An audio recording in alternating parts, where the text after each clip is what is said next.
So welcome back to DecoyNoise and another episode of Am I the Antagonist in Am I the Antagonist for asking my casual hookup for a paternity test?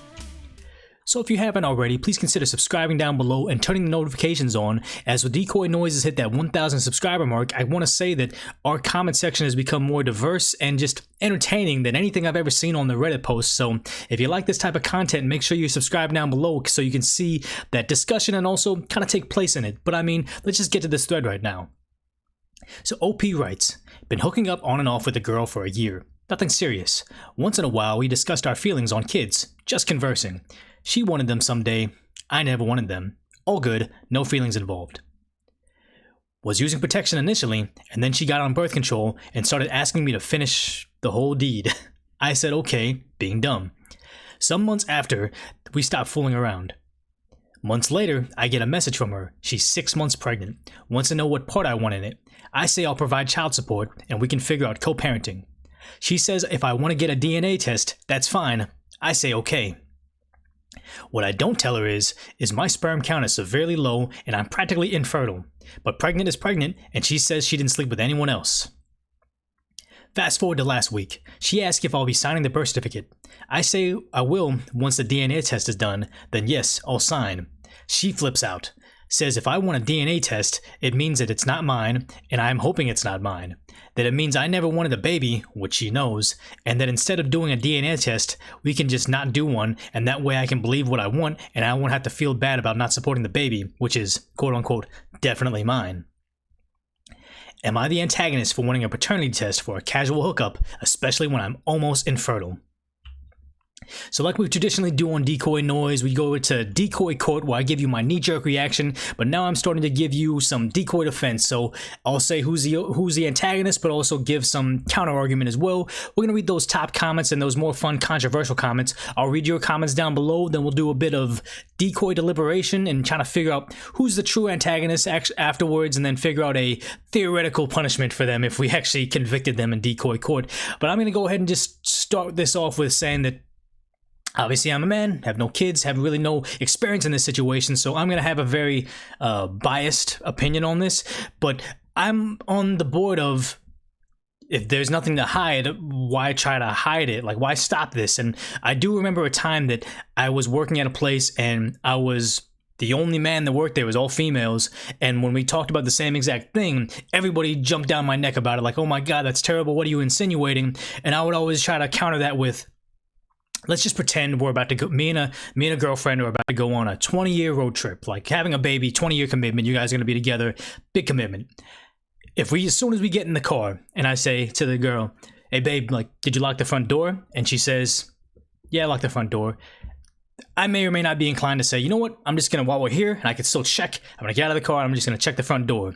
And if the girl turns around and says, how dare you think I'm that irresponsible? Do you think that I would forget to be locking the door? You don't trust me? What is that?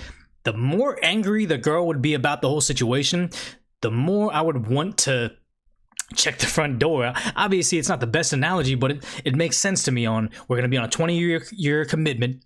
Let me just have that peace of mind. Why don't you give me the peace of mind? Like, the woman's never going to have that issue where she's going to give birth to a child that isn't hers, so she's going to know. The guy, just why not? And the thing is they countered me with, well, what if, baby Decoy comes out looking exactly like you? And if you guys have been around long enough to, like, know the podcast, that I was adopted, I was a foster kid, like, from all I know is I'm half Korean. I mean, I'm sorry, not half Korean. I'm full Korean. Could I possibly be half? I don't know. My hair is pretty curly. You guys can't tell on the camera, but my hair is very, like, my facial hair is very crimson red. Like, it's some black, but very red. So it's a situation where I'm like, well, do I have like a Jon Snow situation where my adoptive father is my bio father, to try to figure out like some way to not to hide something? Like, I mean, I'm being a bit silly right now, but just the idea that I've already come to the conclusion that when my first baby's born, I'm going to be sitting there like, that doesn't make any sense. Because, I mean, I just have a lot of, it's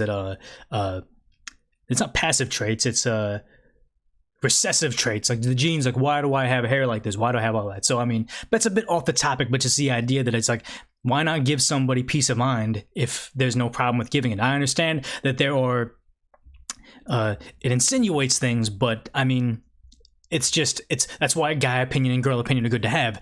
And the other thing that would come across OP's mind is the idea that suddenly the girl wanted to go unprotected and really insist on they go as much unprotected as possible, then leaves. Does he maybe think that he's trying to be put on the hook for somebody else's situation? Hard to say. And then also, his other doubt is he has a very low sperm count. Like, obviously, all these things stacking up. She's angry about the DNA test. She suggested they go unprotected, then she disappears. And then also he has a low sperm count. Obviously, he's going to have a much more probability of being curious about the paternity of the child. And then also, she initially said, hey, let's get a DNA test. Like, that's fine. And then later on, when they started talking about the birth certificate, then she flipped out. Then she had a huge problem with it. So we're okay with getting the DNA test, but then once this becomes a financial situation, then that causes her for concern. Then all of a sudden you're trying to use all this phrasing at me, but makes me feel like I'm a bad guy. That seems very unsettling to say the least. But like I say, we always try to take both ends of the argument. So in the decoy defense, I'd say the reason why the girl could not be the antagonist would be the original poster didn't say anything about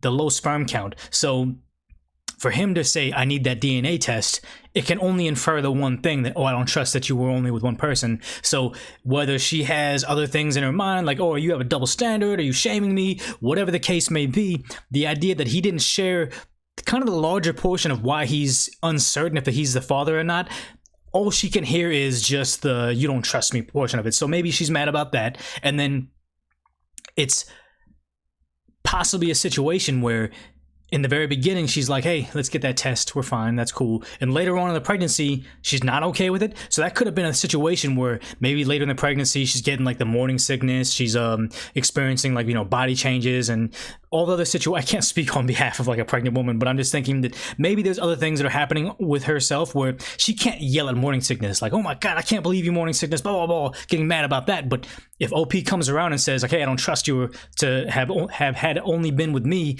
then all of a sudden she can yell at that. And that can at times be therapeutic just to kind of get all your frustration and anger out on something. So it may or may not be necessarily OP's problem. It could just be her situation, fear, anger, hormones, whatever the case may be.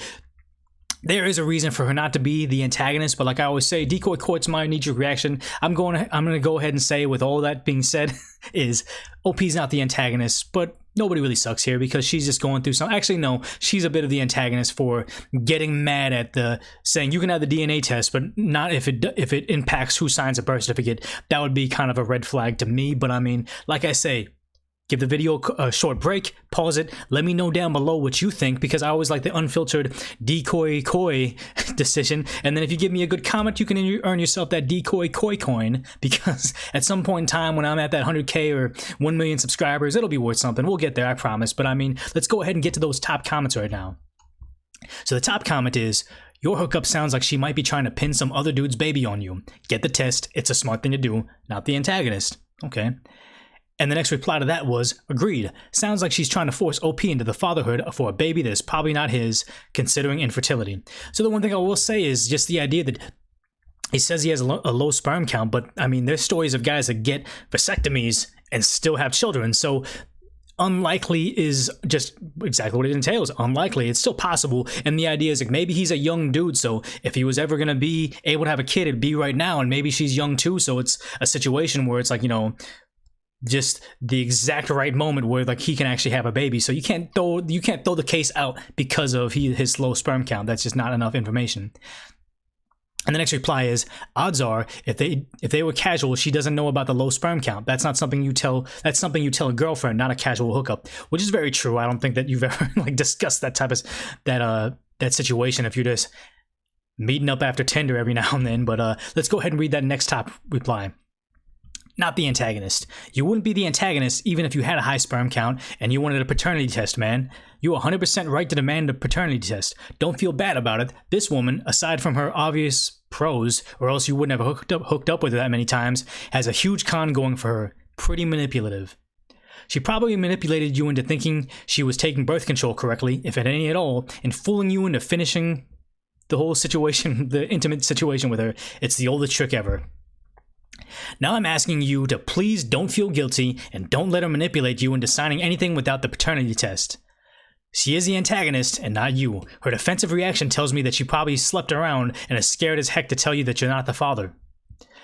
Put yourself in her shoes, bro. If it was me in her place and I had only slept with you in the past year, I wouldn't be mad at you for wanting a paternity test if you asked for one. I'd say, alright, go for it, just to prove you wrong, because I would 100% be sure that it was yours. Good luck and please update us on this one, because I'm particularly curious, as I have a low sperm count, and I also have, I sleep with my girlfriend without protection. So the one thing I'll take away from this is, obviously, I think all the listeners are going to have an image of what this guy looks like or what his background is or how he seems, but it's one of those situations that I would never take serious legal long-term recommendations or advice from someone that's still spelling the word you, the letter U, and then just kind of using no apostrophes and everything. Like I would have a hard time as OP going back to his girlfriend and saying, like, or the mother of his potential child saying, you know what, I wasn't gonna get a paternity test, but Noob Slayer 6969 online, he told me this, and it's he could have the best advice ever, but just the idea, the punctuation, the grammar, the spelling, all this over here just doesn't speak position of authority to me. Maybe it is, maybe it isn't, but just the idea that also he's saying, like, oh, if I was in a position of her, I'd do it just to prove you wrong. Why is this an adversarial thing? Like, if they truly indeed need to raise a child together, I wouldn't be taking the advice from a guy that's like, yo, you gotta win this here. You put your rook here, then move your bishop over there, and this is how you get checkmate, bro. Like, no, I don't take any of this advice. But like I said, I'm being extremely hypocritical in the sense that I'm telling you, don't take advice from strangers online. And I'm like, okay, well, take my advice because I'm only partially a stranger. Like, no, this is all bad. But okay, it actually looks like OP came back and replied to that comment. He says, mine is below 250k per milliliter. If you don't mind me asking, what's in the ballpark of yours?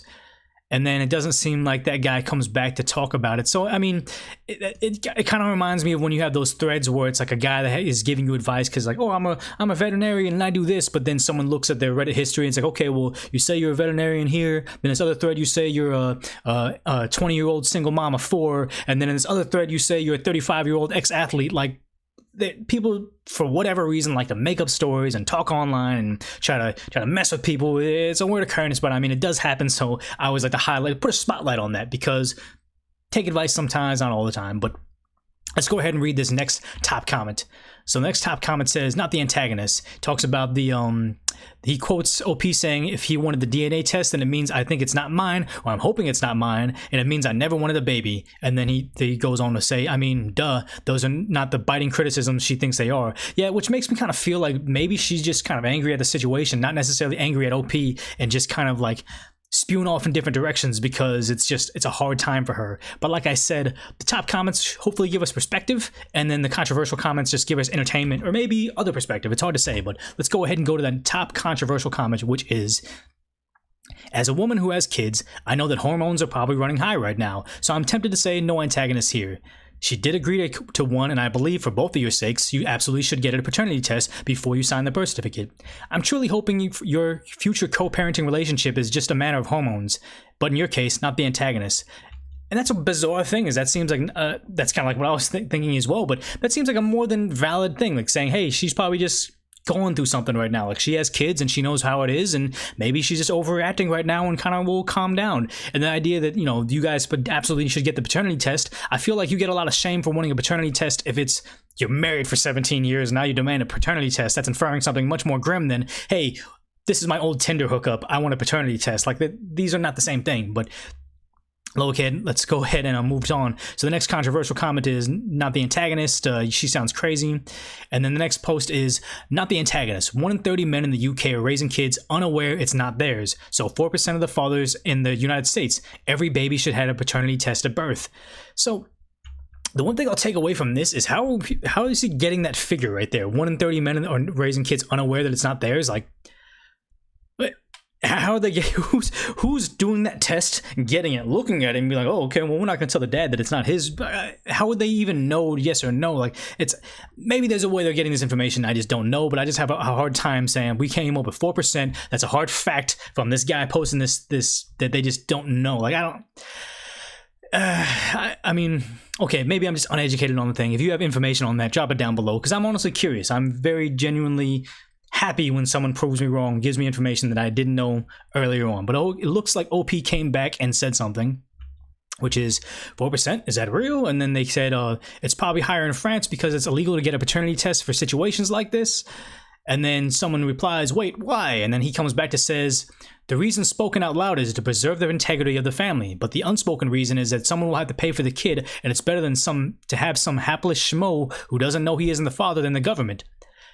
But I think they're kind of discounting the idea that I personally know people that are raising children that aren't their own, like they're the stepdad, or they're just they adopted the kid. Like, I don't think that how are they judging whether they care or not? Maybe they know, maybe they don't. Maybe the kid was born and they just look at him like, okay, that's obviously not mine. So this is such a weird statistic for him to be throwing out and, like, you know, using it his, like, you know, that's his de facto reasoning. Like, yeah, gotcha. Like, I don't know, like that.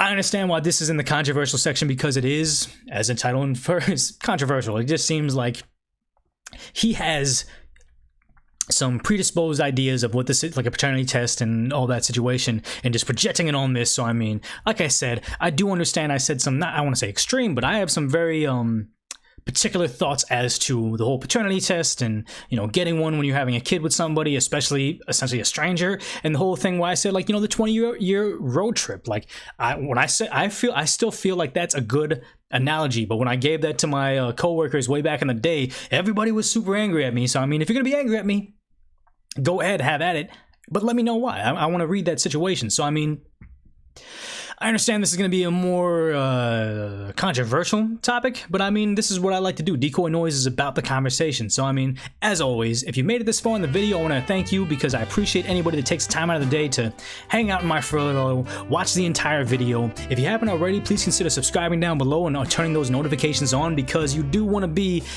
if not in the conversation, you want to see the conversation unfold, because it happens early on as we have more subscribers now. If you haven't already, check out DecoyNoise.com for more surveys, feedback, and also the audio-only podcast. But if anything else, just put this on autoplay and wait for the next DecoyNoise coming up right now.